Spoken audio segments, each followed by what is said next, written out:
This is the Chrissie Swan Show. Probably a couple of weeks ago now, wasn't it, Jack? Yeah.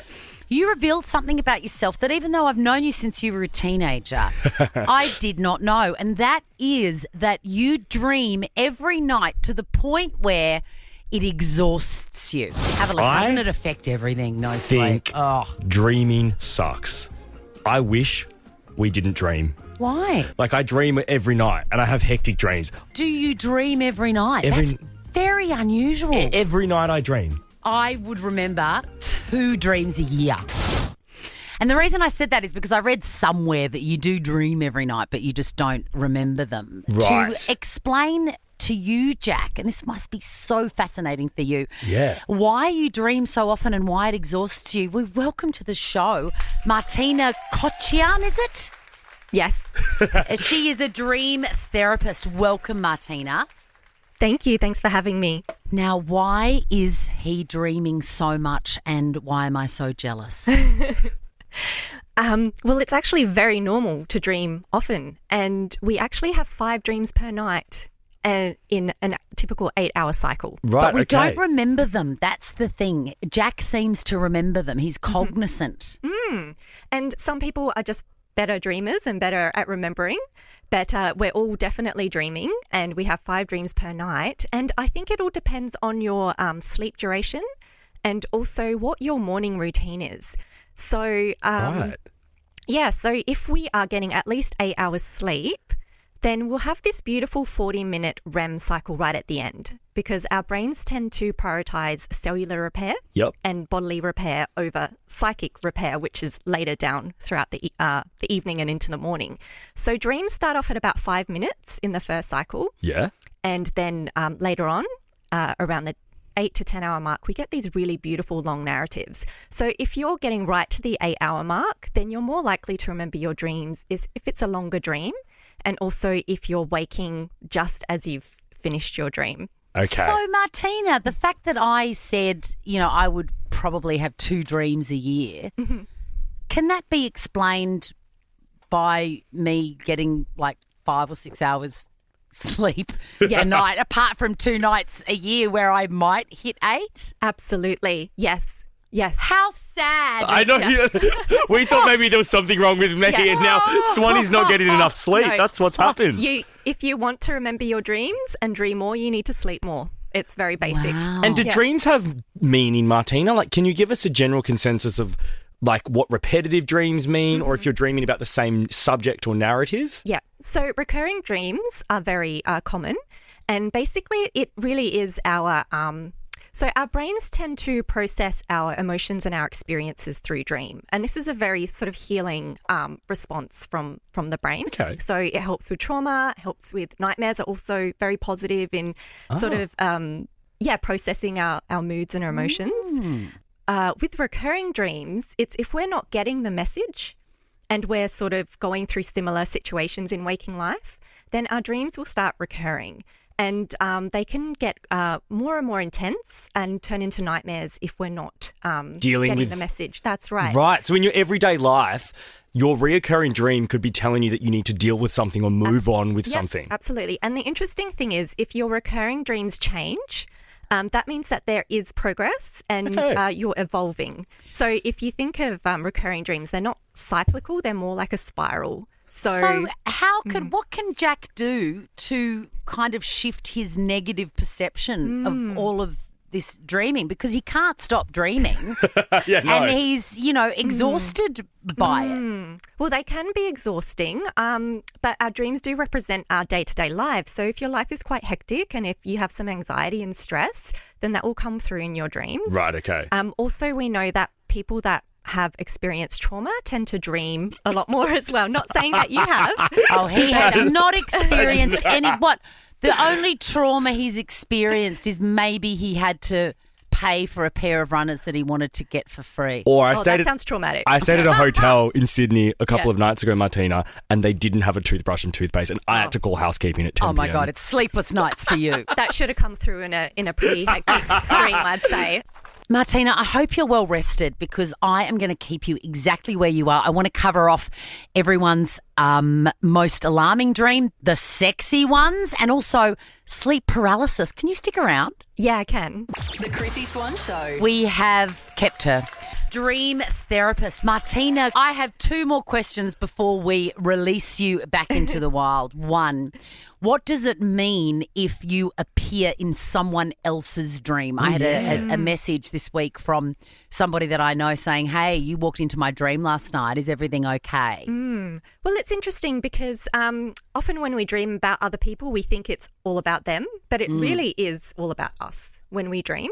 So when a person comes into our dream, we have to think about our associations with them.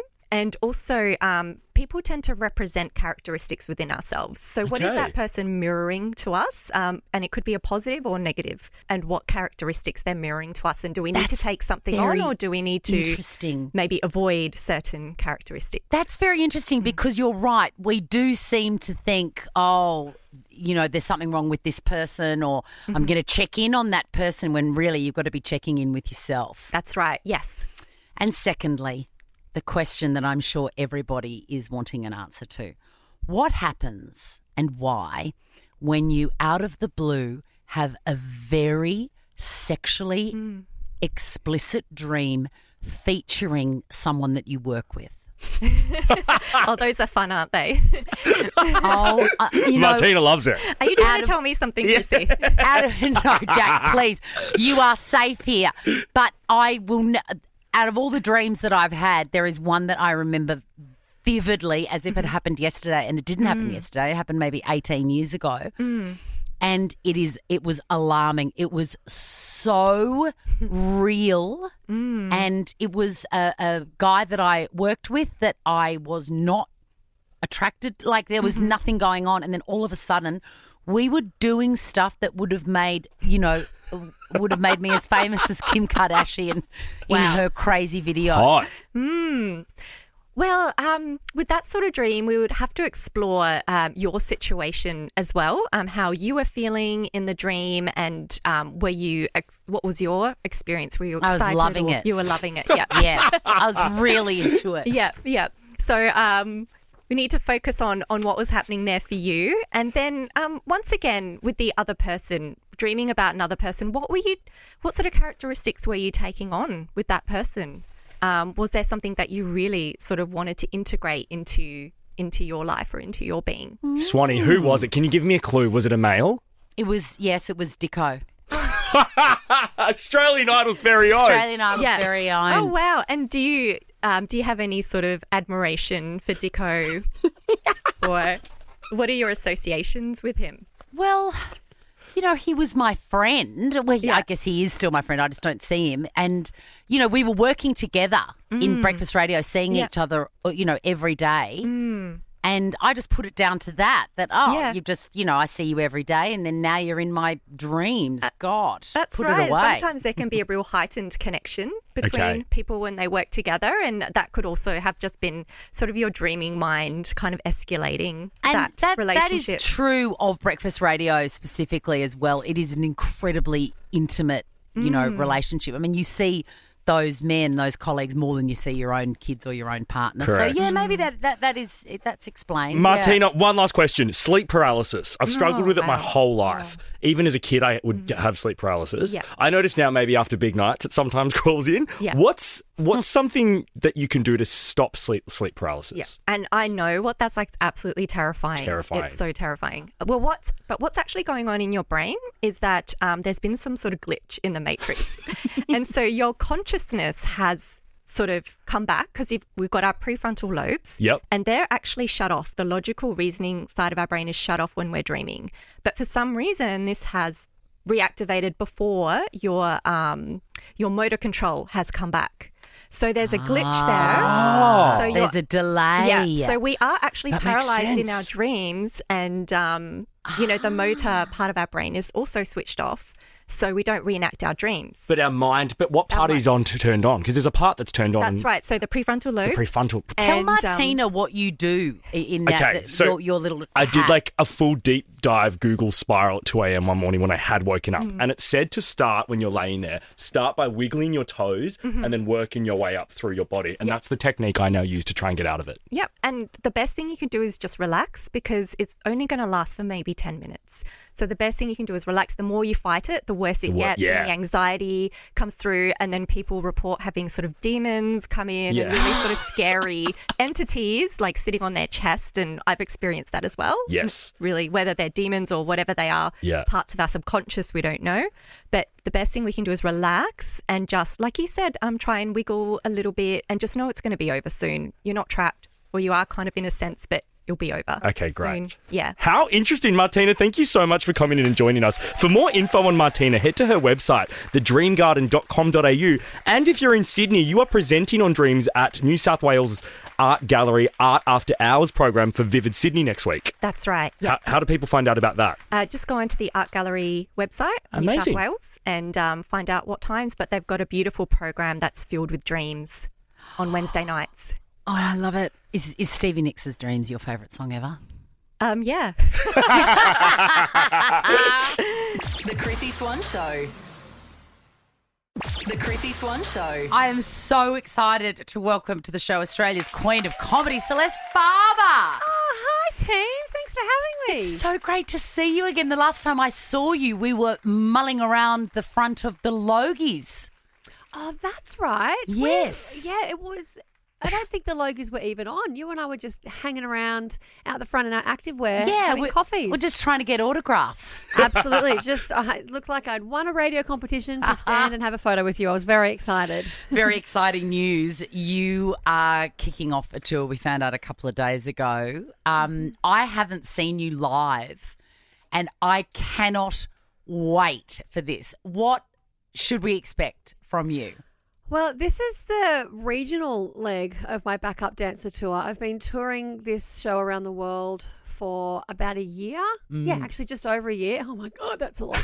And still doing it. But I just finished my European tour, and I'm pumped to come home and do a regional tour. I want to take it out to my ladies. I want to head to Toowoomba and Townsville and all of the girls out there, because they always travel to come and see me, and I'm like, I'm really ready to hit up Mildura. I was just transported to Toowoomba, I don't know, TPAC, the Toowoomba Performing Arts Centre, wherever that is, and all I could smell was poison, hypnotic poison. I thought I was going to say hairspray from all the kids. Yeah, well, hairspray the same as poison, I guess. Yeah, that's what I want. I want to get to those smaller theatres and choke on the hairspray smells. That'd be I can't great. wait. Celeste, speaking of poison, like everyone, I love you on Instagram, and in a recent video, you tried eating petals, much like Megan Markle. I saw that one. Did you actually consume the petals, and were they the edible petals that she uses? I didn't consume the petals because I just find them annoying. That was the whole point of the thing. I was like, it just annoys. No, I spat them all out. I shot that video when I was on tour. So I think I was in Stockholm or something. I remember saying to Jamie, my tour manager, I was like, I saw that video and I was like, you're going to have to run outside and get me some flowers. And he was like, I don't get paid enough. And off he went. And so, yeah, we did that. No, I spat them all out. Good. Do you know what's fun though? Her company reached out to me. Stop. What? Tell did us they offer everything. you the real ones from whatever Santa Monica Bloom they or whatever did. it's called? They did. They were like, oh, we see that you've been trying flowers. Maybe we should send you some of ours. We think you're really going to love them. What's your best address? And I was like, oh, no way. Never. Not interested. I want to eat silly ones instead. People say there are no original ideas, anywhere, but your idea is absolutely original, where you take off, people that you find on Insta. I had a moment a couple of weeks ago where I had to stop myself from making something that I wanted to make because I went, oh my God, maybe that's so much like what Celeste does that she'll go all Nagi recipe tin eats on my ass. And what happened was, do you remember Khloe Kardashian posted a little tour of her pantry? Did you see that? Oh, yes, I did. It was so extraordinary. It was a curated pantry, right? Like, just the fruit bowl alone was like an entire store. And I thought, wouldn't it be funny if I spliced in my pantry in there, which has just got like mac and cheese, mee goreng, half open packets of Savoy. Absolutely. And then I went, oh no, I'm going to be sued for plagiarism. Absolutely. So I just kept that idea under you wraps. have to do it. No, you have to do it. Look, I started doing those parodies, it might be 11 years ago now. So maybe back then, yeah, damn it, let's say I am the original. Yeah, you are. The doing original, But absolutely. my word, not anymore. Every bastard's doing it now. So get in there. Yeah. Get in there. They're not as funny as There you. was one that I made Chrissie do a couple of weeks, Celeste, and it was Nicole Kidman dancing to Lords. What was that? And she's standing on a balcony and Nicole's dancing like all whimsical with her hair in front of her face with a big ocean in the background. And Chrissie did really well, and I was waiting for you to do it. Have you seen that video of No, Nicole? I haven't seen it. I'll have a look. You will I'll have love a look for it. Please she do. is batshit crazy. She's brilliant. Oh, just I the am way we like her. I love her. Exactly. I'm such a Nicole Kidman fan. Same. I'm like, I love, yes, keep having those edibles and going on that red carpet. I'm so here for it. Oh my God, Never, how many- ever stop. Jack, how many times have I come into work and I've said, have you seen Nicole? She's arrived. She's off her face. I've done that. I've run out to my lounge room to my husband and gone, babe, Nick's on the red carpet. Turn it on. Look. Like, I just love it. And he's like, what for? I'm like, I have no idea, but look at her. She's brilliant. The Chrissie Swan Show. The delicious Celeste Barber. Thank you so much for sticking around. Of course. Don't forget to get tickets to Celeste's show, just announced a couple of days ago. You're not going to want to miss this. I'm very excited. I've realised, Celeste, that I am stuck in my heyday. I suddenly realised that I was wearing like clothes like I'm wearing now, like United Colours of Benetton. I bought a Swatch. I bought Reeboks. I'm listening to Terence Trent D'Arby. Oh my God, so good. And I realised that I could pinpoint what I'm doing as reliving my heyday, and that year is 1988. Ah, you had me at Swatch. I feel, hey, you can still get them, and they're really great. They're really good. I love a Swatch. Do you have a specific year that you believe was your heyday? 1998. I don't know. When Janet Jackson brought her Velvet Rope tour to Australia and I went and saw her in Brisbane, and it changed my entire life. 1998 Velvet Rope tour of Brisbane. It's all for you. What about the very overdue news that she is being inducted into the Icons Hall of Fame at the AMAs? It is about time. Do you know what else needs to happen? She needs to be invited back to perform solo at the Super Bowl halftime show. Absolutely, without that pesky Justin Timberlake, the Out, nipple revealer. Justin. Get out, Justin. Bringing down women, bringing down Britney, bringing down Janet. Out, in the bin, you're out. We need Janet back. They call that Super Bowl Monday. I call that Justice for Janet Day. I agree. Bring her back. I've been listening to a lot of Janet, and Rhythm Nation just makes me wish I could dance so much. Yeah, it's so good. Yeah, Rhythm Nation, you have to be a good dancer to keep up with that choreo.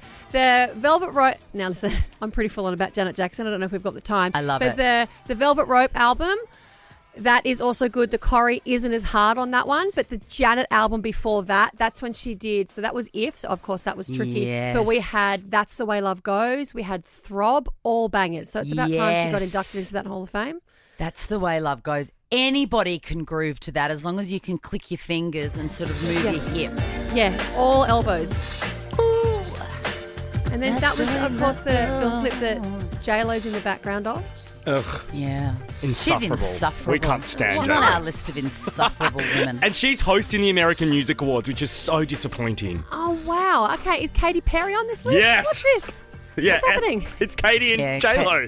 What about men? What about insufferable men? Don't have time. We don't have time for that list. Justin Timberlake, you've named one. Yeah. Who else? I mean, we could be here for days. I mean, look, Yeah. Jacob Elordi has recently Yeah. come onto that list. It's like, Oh, come why? on. What have I missed? What's happened? Too earnest. He went talking all too much about his craft. earnest and started talking about cinema and like I love Jacob. I think he's so hot. Me too. And then he's gone full Fespo. Yeah, don't interview actors. Let them act and then don't talk to them. It should be a rule. We don't need to know how the sausage is made. Go to work, True. shoot the film, and then be pretty on a carpet and toddle along. Yes, I agree. Great rule. Now check this out. The Chrissie Swan Show is a Nova podcast. For more great comedy shows like this, head to novapodcast.com.au.